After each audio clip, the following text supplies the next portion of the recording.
Hey guys, it's Nikki from Tailor Made Muscle Cars. So today I have my little helper here, Mr. Niles. Anyways, we're in the GTX and you can see that we finished up the headliner material. So we've got the trim back up. We polished it. It was a little bit rough, so we polished it up and now it looks pretty good. Anyways, so I have some hacks for how to get the dome light back up easier, as well as the visors, mirror, and coat hanger hooks, if you choose to put those in. So for the dome light, there are 2 screws back here, and basically when you put the new material on, you're going to leave the screws behind it, and when you go in, you can feel around with your fingers and you'll feel where the screws are. You can make an incision, take the screws back out, and then put the dome light back up.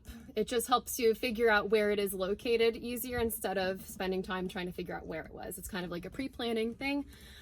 Same is true for the coat hanger wrap. There we go.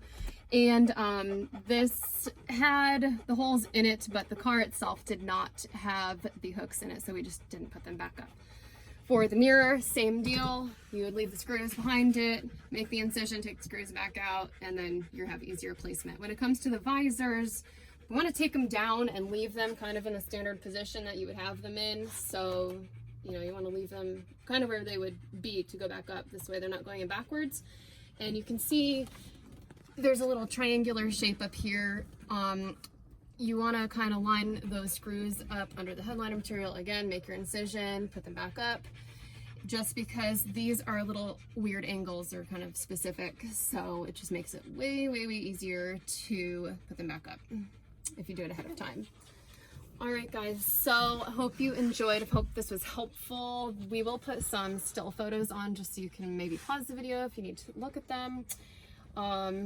And please comment how we did and like, subscribe.